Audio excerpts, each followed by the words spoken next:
Hello students, स्वागत है आपका ग्लोरी स्टडी पॉइंट क्लासेस में। मैं Shivam Sharma. Students, class 10th Uttarakhand board के जो स्टूडेंट्स हैं उनके लिए 1 मार्क्स के जो क्वेश्चंस हैं, वेरी इंपॉर्टेंट क्वेश्चन, इन क्वेश्चनों की अगर वो प्रैक्टिस करेंगे, ठीक है, विद सॉल्यूशन, यहाँ पे हम बात करेंगे हिंदी मीडियम और इंग्लिश मीडियम दोनों स्टूडेंट्स के लिए। अगर वो इन क्वेश्चनों को सोल्व कर लेंगे तो एग्जाम में जो उनके स्टार्टिंग के जो 16-17 क्वेश्चन पूछे जाते हैं, पहले तो 1 के पार्ट के अंदर 8 क्वेश्चन आएंगे, फिर बाकी के जो 7 क्वेश्चन आपसे पूछे जाएंगे, 7-8 क्वेश्चन, वो सब इसी टाइप्स के क्वेश्चन आपके बनने वाले हैं। आप इन क्वेश्चनों की अगर प्रैक्टिस कर लेंगे तो डेफिनेटली श्योर मैं 100% कह सकता हूँ कि आपके 15 के 15 नंबर यहीं से आ जाएंगे, ठीक है। इससे बाहर आपको कुछ नहीं मिलने वाला, ठीक है। तो आप इनकी क्वेश्चनों की तैयारी कर लीजिए और अपना बेस्ट से बेस्ट जो शुरू के स्टार्टिंग के नंबर हैं बच्चों के पास होने के लिए वो बहुत इंपॉर्टेंट रोल प्ले करेंगे, ठीक है। तो आप इन क्वेश्चनों को कर लेना ताकि आपको इसी तरीके के इंपॉर्टेंट जो है क्वेश्चन पेपर में करने को मिले और आप एकदम से उनको झट से कर लेंगे। मैं प्रॉपर तरीका आपको बताऊंगा कि इसमें कैसे कैसे आपके क्वेश्चन सॉल्व हुए हैं, तो आप हर एक क्वेश्चन को ध्यान से समझिएगा और आपके माइंड में भी वो अच्छे से फिट हो जाएंगे। तो आइए वीडियो को स्टार्ट कर लेते हैं। चैनल पे नए हैं तो चैनल को सब्सक्राइब आप जरूर कर लीजिए प्लीज़, तो ताकि आपको इसी तरीके का बढ़िया कंटेंट आपको मिलता रहे। अभी तक के जितने भी 10th के पेपर हुए हैं बच्चों का रिस्पांस काफ़ी अच्छा आया है कि सर काफ़ी क्वेश्चन आपके बताए हुए पेपर में आ रहे हैं, ठीक है।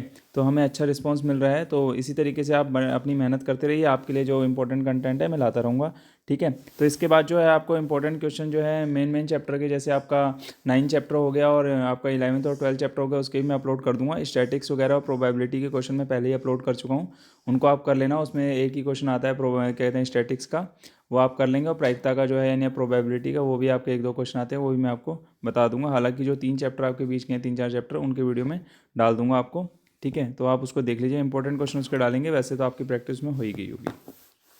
सबसे पहले क्वेश्चन की बात करते हैं हम। सबसे ज़्यादा इंपॉर्टेंट क्वेश्चन इसी टाइप का एक क्वेश्चन आपको देखने को मिलता है 4th चैप्टर से। Discriminant of quadratic equation 2x² - 4x + 3 = 0, यानी द्विघात समीकरण आपको दिया है, उसका विविधकर है। क्या होगा विविधकर? देखो, विविधकर निकालने के 2 तरीके हैं। देखो मैं आपको बताता हूँ। डी इक्व टू पहले आपका b² - 4ac होता है। यहाँ पे आपको रेंज बतानी होती है कि ये 0 के बराबर होगा, 0 से बड़ा होगा या 0 से छोटा होगा। तो इस रेंज को आप देखेंगे, इसका आंसर आपका -8 आएगा। अब -8 आएगा कैसे? कई बच्चे इसी चीज़ को समझने में कंफ्यूज हो जाते हैं कि हमारे यहाँ -8 आया कैसे है।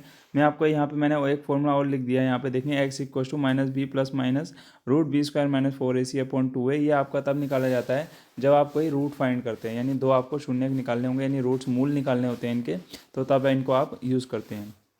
सबसे पहले आपने क्या करना है, जो आपको ये इक्वेशन यानी क्वाड्रेटिक इक्वेशन ने दी है, इसको आप कंपेयर यानी तुलना कर लेंगे किससे? ax² + bx + c से, ठीक है, बराबर 0 से। तो उससे जब आप कंपेयर करेंगे तो आप यहाँ देखेंगे मैंने ये इक्वेशन लिखी हुई है 2x² - 4x + 3, और फिर उसके नीचे जो तुलना करने वाली समीकरण है वो भी लिख रखी है। इससे जब आप कंपेयर करेंगे, मैं थोड़ा सा इसे बड़ा कर देता हूँ तब आपको अच्छे दिखाई देगा। जब आप इनकी तुलना इससे करेंगे तो यहाँ a का मान 2 आ जाएगा। b देखो यहाँ प्लस में है या माइनस में है, तो b का मान हम माइनस में लेंगे क्योंकि प्लस माइनस माइनस होता है। c का मान कितना है? 3 आ जाएगा, ठीक है। तो इसी तरीके से जब a b c तीनों के मान आपको मिल जाएंगे तो आपने ये चुपचाप मान उठाने हैं और इनको उठा के यहाँ रख देना है, ठीक है, इस जगह पे। तो यहाँ पे जब रखेंगे 4 का वर्ग 16 होता है, 4 दूनी 8 है 24, 24 में से जब आप 16 को माइनस करेंगे तो 8 आएगा, पर यहाँ 16 में से 24 को माइनस करना है तो माइनस का 8 आ जाएगा आपका, ठीक है। तो आप पता ही है, जिसका साइन बड़ा होता है उसी का साइन लगता है। 24 का साइन माइनस का है तो वही साइन आपका यहाँ पुट हो जाएगा। तो पहला क्वेश्चन आशा करता हूँ आपको बहुत अच्छे से क्लियर हो गया होगा। दूसरे क्वेश्चन की तरफ बढ़ता हूँ। बहुत ही सिंपल क्वेश्चन है, बहुत ही ईजी। कह रहा है कि बहुपद x² - 3 के शून्यकों का गुणनफल, यानी आपको गुणनफल निकालना है। शून्यकों का गुणनफल हमेशा अल्फा × बीटा होता है, ठीक है। अगर वैसे बात करें तो c/a होगा जब आप वेरीफाई करते हैं तो, ठीक है। जब कोफिशिएंट से हम वेरीफाई करते हैं कॉन्स्टेंट टर्म से, तब आप ये लेके चलते हैं। तो x² - 3 बराबर 0 हो जाएगा। जब मैं इसको इक्वल में भेजूंगा 3 को तो x² = 3 हो जाएगा। और यहाँ पे जब मैं इन पे स्क्वायर को प्लेस करूँगा दूसरी तरफ, यानी दूसरी तरफ भेजूंगा यानी वर्ग को, तो ये वर्गमूल में कन्वर्ट हो जाएगा। तो x के 2 मान आ जाएंगे, एक +3 और एक -3। अब इन्हीं का गुणनफल निकालना है, तो -√3 की जब +√3 से गुणा करेंगे तो -3 आपका आंसर आ जाएगा। बिल्कुल सिंपल तरीके से आप समझ गए होंगे। बोल रहा है किसी निश्चित घटना की प्रायिकता क्या होती है? किसी भी घटना की प्रायिकता 1 होती है, ठीक है। ना होने की प्रायिकता आप अलग तरीके 1 माइनस कर देंगे, ठीक है। होने की जो प्रायिकता है आप उसको लिख भी सकते हैं। हालांकि ऑप्शन जो आपको मिलेंगे 1, 0, 2, 3 मिलेंगे, तो उसमें आप 1 ही मारेंगे। अगर आपको कुछ इस तरीके से मिलता है कि PE की फॉर्म में, तो आप उसका आंसर लिखेंगे P = 1 - P0T, ठीक है। ये आपका आंसर रहेगा, ठीक है। इस तरीके से जब आपको फॉर्म में, इस फॉर्म में मिलेगा तो। अब यहाँ पे आपसे पूछ रहा है कि यदि टेन ए की जगह यहाँ कुछ भी पूछ सकता है आपसे, साइन ए पूछ सकता है, कोस ए पूछ सकता है, सेक ए पूछ सकता है, कुछ भी पूछ सकता है, बट करने का तरीका आपका यही रहने वाला है। इसके अलावा आप कोई दूसरा मेथड यूज़ नहीं करेंगे। तो टेन ए बराबर आपका 3/5 यानी 3/5 है, यानी लंब बटे आधार, जिसको आप परपेंडिकुलर अपॉन क्या बोलेंगे, बेस बोलेंगे। ठीक है, लंब बटे आधार यानी परपेंडिकुलर अपॉन बेस हो जाएगा। तो आपका यहाँ छोटा सा देखो, मैंने एक सिंपल सा आपका राइट एंगल ट्राइंगल यानी समकोण त्रिभुज बना रखा है, जिसमें मैंने लंब और आधार दोनों को रख रखा है। तो उसके थ्रू मैंने क्या निकाल दिया, यहाँ पे कर्ण यानी हाइपोटेन्यूस निकाल दिया है। तो यूजिंग आप यानी पाइथागोरस प्रमेय का आप इस्तेमाल करेंगे। तो जिसमें ए सी बराबर √3² + 5² यानी पाइथागोरस प्रमेय आपको पता है क्या होती है, AC² = BC² + AB²।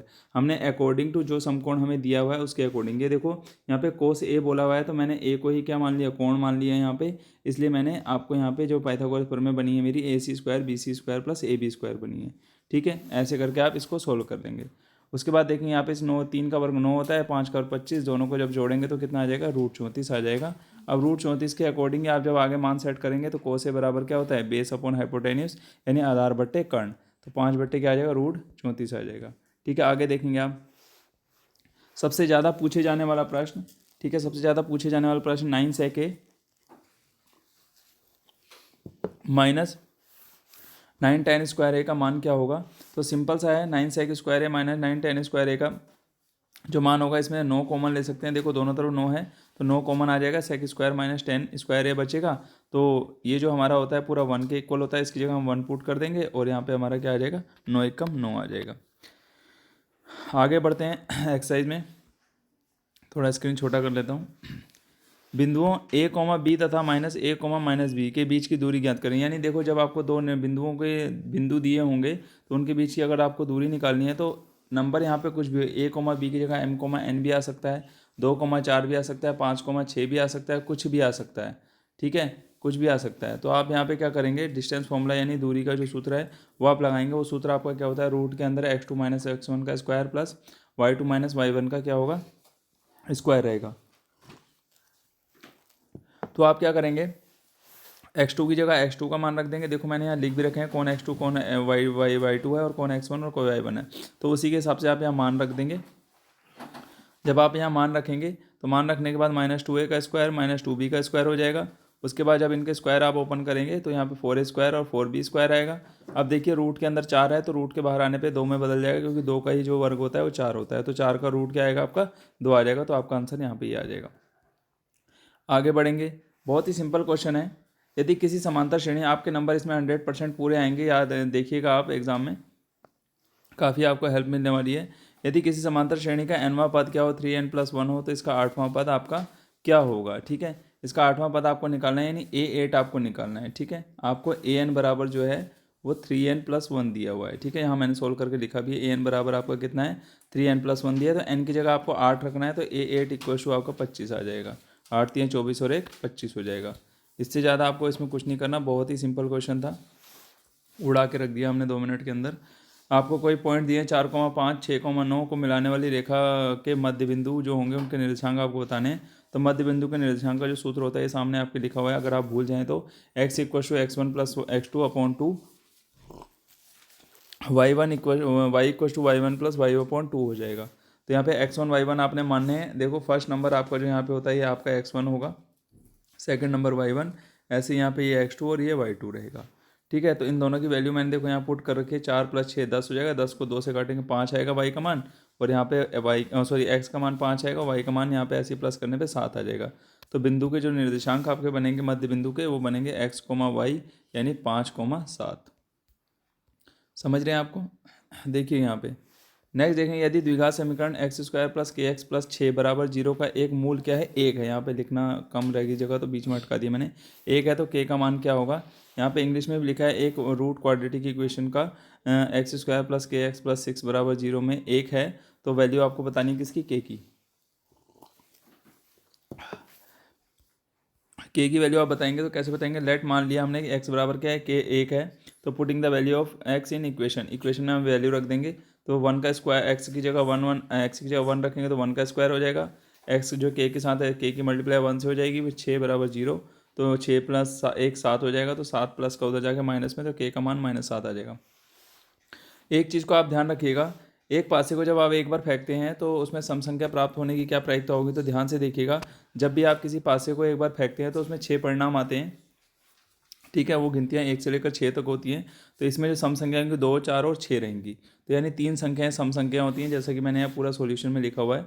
तो आप लिखेंगे probability of getting an even number, यानी इसकी जो क्या होगी प्रोबेबिलिटी होगी यानी प्रायिकता होगी। आप लिख सकते हैं यहाँ पे एक सम संख्या आने की प्रायिकता, यहाँ पे क्या लिख सकते हैं एक सम संख्या आने की जो प्रायिकता रहेगी वो आपकी क्या रहेगी, जो आपके परिणामों की संख्या बट्टे कुल परिणाम, ठीक है। यहाँ पे क्या आएगा आपको परिणामों की संख्या बट्टे कुल परिणाम, इसलिए हिंदी इंग्लिश में दोनों में बोल रहा हूँ। तो परिणामों की संख्या आपकी 3 है, कुल परिणाम आपके 6 हैं, 3 कम 3, 3 दूनी 6, यानी 1/2 हो जाएगा यहाँ पे। आगे बात करेंगे आंकड़ों का माध्य निकालना है। माध्य निकालना सबसे ज़्यादा सिंपल है, जो डाटा आपको दिया होगा उन सबको प्लस कर देना, और जितनी संख्याएं यहाँ पे हैं 1 2 3 4 5 6, तो 6 से आप भाग लगा देंगे। जितनी भी संख्या होंगी उससे डायरेक्ट आपने भाग लगा देना, आपका माध्य निकल के आ जाएगा। कुछ भी नहीं करना है इसमें, बहुत ही सिंपल क्वेश्चन था ये। देखो ये बोला है निम्न में से कौन सी संख्या किसी घटना की प्रायिकता नहीं हो सकती। प्रायिकता कभी भी ऋणात्मक नहीं होती है, यानी नेगेटिव नहीं होगी। इस चीज़ को आप ध्यान रखना। ऑप्शन में दिया रहता है -1 -2, या आपको कुछ भी दे सकता है परसेंटेज में, जीरो में। तो कोई बच्चा जीरो लिख के आ जाते हैं, जीरो प्रायिकता हो सकती है, पर कभी प्रायिकता क्या नहीं हो सकती, ऋणात्मक नहीं हो सकती। जिस नंबर के आगे आपको माइनस का साइन दिखेगा वही आपका ऑप्शन सही हो जाएगा।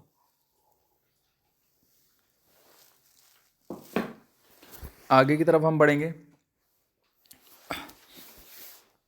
यहाँ पे बोला है यदि 1 + 2 1, 2, x, 3 तथा 4 का माध्य क्या 2 है, तो x का मान बताना है आपको। तो इन सब नंबरों को आप जोड़ लेना, कितना है 10 आ जाएगा। तो 5 दूनी कितना 10, तो x का मान यहाँ पे आप इसको जो है जगह को बदल लेंगे, 5 दूनी 10, तो 10 में 10 घटाएंगे 0, यानी x का मान क्या होगा 0 हो जाएगा।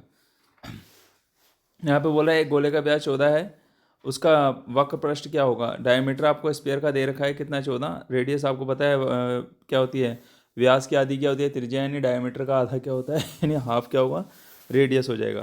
तो CSA क्या होगा 4πr²। तो यहाँ पे 7 से 7 को आपने काट दिया जैसा मैंने यहाँ दिखाया। फिर 22 की 4 से मल्टीप्लाई करेंगे तो 88 × 7 यानी 616 सेंटीमीटर स्क्वायर आपका आ जाएगा। चुटकियाँ बजाते ही क्वेश्चन सॉल्व हो रहे हैं, आप देख रहे होंगे। 15वें क्वेश्चन पे हम आ चुके हैं फटाफट, ठीक है। एक द्विघात बहुपद ज्ञात कीजिए जिसके शून्यकों का योग कितना है और गुणनफल इतना इतना यहाँ दिया हुआ है, ठीक है। तो आप जैसा भाषा प्रश्न में पूछिए वैसे ही इसको पहले लिख लेंगे। मैंने जैसे लिखा है शून्यकों का योग अल्फा + बीटा = 0, शून्यकों का गुणनफल अल्फा बीटा बराबर क्या है √5, ठीक है, जैसा कि यहाँ दिखाया हुआ है। उसके बाद द्विघात बहुपद जो आपकी होती है x² - alpha + beta x + alpha beta = 0 की होती है। तो जो जो इनके मान यहाँ पे दिए हैं इन मानों को आप यहाँ रख लेंगे, ठीक है। अल्फा बीटा का मान आपको ये दिया है अल्फा बीटा का मान आपको यहाँ दिया हुआ है, तो इनकी जगह मैंने इनके मान रख दिए। तो आपका जो द्विघात बहुपद बन के आएगा x² - √5 आपका बन के आ जाएगा, ठीक है। कह रहा है द्विघात बहुपद की घात जो होती है कितनी होती है 2 होती है। द्विघात बहुपद है तो पोलिनोमियल हमेशा पावर जो है मैक्सिमम पावर उसकी 2 रहेगी। अगर आप क्यूबिक पोलिनोमियल की बात करते हैं तब 3 होती है, द्विघात की आपकी 2 ही रहेगी। ये बहुत इंपॉर्टेंट क्वेश्चन है, ऑप्शन कंफ्यूज करने वाले देगा आपको, पर आपने 2 ही लगाने हैं। समांतर श्रेणी आपको ऐसे ही पूछ सकता है, समांतर श्रेणी में इसका अगला पद क्या होगा, इससे रिलेटेड और भी पूछ सकता है, इसका 9वां पद क्या होगा, 10वां पद क्या होगा, 12वां क्या होगा, कुछ भी आपसे पूछ सकता है। करना आपने इसी तरीके से है, जैसे एक AP आपको ये दिया, आपने AP लिख दिया, उसमें A1 A2 A3 A4 आपने लिख लिया, इन्फिनिटी तक आप इसे ले गए हैं क्योंकि आपको पता नहीं है कहाँ तक आपने निकालना है। तो आपने अगला यानी A 5वां टर्म्स आपने निकालना है, तो A 5वें के लिए आपको होता है A + 4D, ठीक है। D का मान आप कैसे निकालते हैं, A2 में से A1 को माइनस करके, 10 में से 4 को माइनस करेंगे 6 आएगा, जैसा कि मैंने यहाँ लिखा हुआ है, ठीक है। मैं थोड़ा सा जूम करके आपको दिखा देता हूँ, ठीक है। 6 मैंने यहाँ लिखा है 4, यानी A + 4D, A का मान 4 है, पहला पद आपका 4 है, दूसरा 10 है, ठीक है। फिर उसके बाद 16, फिर 22 है, ठीक है। तो 10 में 4 को माइनस करेंगे 6, यही आपका सार्वंतर यानी D होगा। तो 4 6 × 24 यानी 24 + 4 आपका 28, यानी 6 4 24 + 4 आपको 28 हो जाएगा। यहाँ पे देखिएगा बहुत ही शानदार क्वेश्चन आपका आ चुका है, जिसको आप देखेंगे और सॉल्व करेंगे। यहाँ पे देखिएगा मैं बता देता हूँ आपको, ये बोल रहा है कि किसी बटन के माध्य ज्ञात कीजिए यदि इसकी माध्यिका और बहुलक आपको दिए हुए हैं। माध्यिका और बहुलक आपको दे रखे हैं, तो इसका जो फॉर्मूला होता है वो आपका देखेंगे mod = जो होगा 3 मीडियन -2 मीन आ जाएगा, ठीक है। इसके थ्रू जब आप यहाँ वैल्यू पुट करेंगे तो आपको माध्यिका का मान पता है कितना है, आपको यहाँ पे साफ साफ पता है माध्यिका का मान 3 × 45, यहाँ पे जो मोड का मान है वो आपको 13 दे रखा है, और यहाँ पे 2 मीन आपको निकालना है। तो जब आप इसको सॉल्व करेंगे, सॉल्व करने पे क्या होगा यहाँ पे सॉल्व करने पे आपका जो है 2 मीन इक्वल टू हो जाएगा 3 मीडियन, यानी 45 को 3 से मल्टीप्लाई करें 135 माइनस 13। ठीक है, इसको मैं थोड़ा सा ऊपर कर लेता हूँ। तो 135 में 13 को माइनस करेंगे 122 आ जाएगा, और 22 को जब आप 2 से डिवाइड करेंगे, 122 को जब आप 2 से भागा करें, क्योंकि ये मल्टीप्लाई का 2 है जो इधर आके भागा में आ जाएगा, 2 से भाग करने पे आपका 61 आ जाएगा, यानी कितना आ जाएगा 61 आ जाएगा। ठीक है, इसको समझ रहे होंगे आप। चाहें तो इसको आप अपने तरीके से सॉल्व कर लेना, मैंने यहाँ लिख रखा है, आपको जैसा ठीक लगता है उस तरीके से आप इसको सॉल्व कर सकते हैं, क्योंकि 3 median equal to 2 mean plus mode होता है। आप जैसा बुक में देख के फॉर्मूला वैसा लगाना चाहें लगा सकते हैं। ठीक है, कह रहा है कि व्रत के बाहर किसी स्थित बिंदु से व्रत पर खींची जा सकने वाली स्पर्शिकाओं की संख्या कितनी होती है? 2 हो गई। ठीक है, इसकी संख्या कितनी आएंगी? 2 रहेगी। रुकिए 1 मिनट में देख लेता हूँ इसको अच्छे से। क्वेश्चन नंबर कौन सा है ये? 19 निम्नलिखित संख्याओं का जो रहने वाला है आपका कितना रहेगा? 2 रहेगा। ठीक है, यहाँ पे आपका जो है क्वेश्चन नंबर 19 था ना, व्रत के बाहर किसी बिंदु पर स्थित खींची जा सकने वाली स्पर्शिकाओं की संख्या यहाँ पे आपका कितना आ जाएगी? 2 आ जाएगी। ठीक है, किसी बिंदु से अगर पूछता तो आपका इन्फिनिटी आ जाती है। ठीक है, अभी बताऊंगा मैं, वो भी आ जाएगा आपका क्वेश्चन, वो भी रख रखा मैं ताकि आपको कन्फ्यूजन ना हो। निम्नलिखित आंकड़ों का माध्यक ज्ञात करना है। माध्यक ज्ञात करने का सबसे बड़ा तरीका क्या है? पहले आप इसको क्या करेंगे? असेंडिंग ऑर्डर यानी आरोही क्रम में रख लेंगे। आरोही क्रम में जब आप इसे रखेंगे तो क्या होगा? 20 के बाद सबसे बड़ा नंबर क्या? 25, 25 के बाद 28, 28 के बाद 29, ऐसे करते करते आप इनको सेट कर लेंगे। ठीक है, इन सबको नंबरों को जब सेट आप कर लेंगे, सेट करने के बाद आप देख लेंगे यहाँ पे संख्याएं कितनी हैं? 1 2 3 4 5 6 7 8 9, यानी संख्या कितनी है? 9। तो n का मान यहाँ पे कितना आ रहा है? 9। जब भी आपको किसी भी हमारा इवन ओड नंबर का आपको क्या निकालना हो? मीडियन निकालना हो, तो मीडियन निकालने के लिए क्या होता है? ओड नंबर का मीडियन जब हमने निकालना है तो वो होता है n+1/2। तो यानी 9 + 1 कितना हो जाएगा? 10/2। 2 से जब आप इसे काटेंगे तो 5 आ जाएगा। तो जो आपने संख्या आरोही क्रम में लगाई थी, आरोही क्रम में जो 5वें नंबर की जो संख्या होगी वही आपका क्या हो जाएगा? मीडियन हो जाएगा। तो यानी 33 जो होगा आपका मीडियन आ जाएगा। 33 इसमें जो आपका रहेगा क्या रहेगा? मीडियन रहेगा। और 33 आपका इसमें प्रेजेंट है तो ठीक है, 33 आपका है। हाँ, फोर्थ नंबर पे आपका जो है 33 ही है। ठीक है, 33 आपका क्या आ जाएगा? मीडियन आ जाएगा। इसी तरीके से आप इनको फाइंड कर लेंगे। यहाँ पे दिखा है बिंदु 6, -4 की एक्स अक्ष से दूरी। यहाँ पे बिंदु कुछ भी चेंज कर सकता है, 3, 4 दे सकता है, 2, -2 4 दे सकता है। करने का तरीका आपका सेम ही रहेगा। इसको क्या करना है आपको मैं समझा देता हूँ। देखो, एक्स अक्ष के लिए बात कर रहा है तो वाई इसमें हमेशा 0 रहता है। ठीक है, वाई हमेशा इसमें 0 रहेगा। तो आपकी जो समीकरण बनेगी 6 - 6 + -4 -0 का वर्ग। यहाँ पे प्लस नहीं है, माइनस होगा, मैं बैक करता हूँ। -0 का वर्ग। ठीक है, -4, 0, क्योंकि एक्स अक्ष के लिए आपका एक्स 0 रहेगा, वाई 0 रहेगा। तो यहाँ पे 6 में से 6 माइनस करें 0। तो यहाँ पे जो सोल्व करके आएगा आपका 4 चौको 16 हो जाएगा, 16 का रूट 4। तो इसका आंसर आपका कितना? 4 यूनिट आ जाएगा। ठीक है, आप इसे कर लीजिएगा इस तरीके से जैसे मैंने यहाँ करके रखा हुआ है। ठीक है, x2 - x1 का फॉर्मूला आप लगाएंगे, दूरी का जो सूत्र होता है उससे बहुत जल्दी सोल्व हो जाए। अब आप कहेंगे सर आपने यहाँ 6 क्यों रखा? क्योंकि हमने यहाँ पे एक्स अक्ष का मान हमें दिया हुआ है। ठीक है, एक्स अक्ष का जब मान हमें दिया होगा तो हम ये इसको जब बनाएंगे तो एक्स अक्ष पे हमें 6 दे रखा है, और एक्स अक्ष के लिए हमें दूरी की बात कर रहा है। तो यहाँ पे इसको आप नीचे की तरफ ले जाएंगे तो यहाँ से जब आप डायग्राम बनाएंगे तो सॉल्यूशन करने के बाद भी आपका आंसर यही आएगा। ठीक है, यहाँ पे देखिएगा आगे, निम्न में से अपरिमेय संख्या है कौन सी? देखिए मैंने एक क्वेश्चन इसमें लिखा 2√2 आपकी क्या अपरिमेय संख्या होगी? एक चीज़ का ध्यान रखना, अपरिमेय संख्या वही होंगी जिनको आप अच्छे से डिवाइड नहीं कर पाएंगे। जैसे मान लीजिए कोई संख्या 2√7 है, या ऐसे करके अगर कोई संख्या रूट में ऐसे मान लो √2, √8 मिल जाए तो ये आपका 16 बन जाता है, और ये आपकी क्या होगी? एक परिमेय संख्या होगी, अपरिमेय संख्या नहीं होगी। ठीक है, क्योंकि 16 का रूट जो है आप 4 निकाल सकते हैं, तो 4 आपका क्या है? एक परिमेय संख्या है। तो ऐसे आप ध्यान रखिएगा कि कोई संख्या आपकी रूट से नॉर्मल नंबर में ना आ रही हो, अगर कोई संख्या नॉर्मल नंबर में आ जाती है तो आपकी क्या होगी? परिमेय संख्या हो जाएगी, अपरिमेय नहीं होगी। रूट में देख लीजिए, पाई देख लीजिए, इस तरीके के जो मान हैं इन सब नंबरों को आप देख लीजिएगा, ये सब आपकी अपरिमेय संख्याओं के अंदर आएंगी। ये वेरी वेरी इंपॉर्टेंट क्वेश्चन। एक व्रत में कितनी स्पर्शिकाएं की जाती है? तो यहाँ पे इन्फिनिटी यानी अनंत आ जाएगा। इन्फिनिटी लाइन्स आप खींच सकते हैं। ठीक है, इनफाइनाइट लाइन जिनको आप बोलेंगे। ठीक है, आप क्या करेंगे? माध्य माध्यक और बहुलक के बीच में जो आपका रिलेशन बनता है वो आपका क्या बनेगा, इस चीज़ को आप देखिएगा। यहाँ पे जो आपका रिलेशन बनता है वो बनता है mode equals to 3 median, mode equals to 3 median plus 2 mean, ये आपका रिलेशन बनेगा। ठीक है, यानी बहुलक इक्वस टू क्या होता है, 3 गुणा माध्य, माध्यिका या माध्यक गुणा 2 माध्य। ठीक है, प्लस में आपका बनेगा। यहाँ पे देखिए कोट 60 का मान क्या होगा, आप सोल्व कर लेना, पीरियड टेबल आपको याद होगी, 1/√3 होगा। तो ये क्वेश्चन आपके एग्जाम में पूछे जाएंगे। ठीक है, इसी तरीके के क्वेश्चन आपको एग्जाम में मिलने वाले हैं। कल जब आप, परसों जब आपका एग्जाम होगा तो उसमें आपको बहुत ज़्यादा हेल्प मिलने वाले हैं। तो मिलते हैं नेक्स्ट वीडियो के साथ, नेक्स्ट अपडेट्स के साथ। Thank you.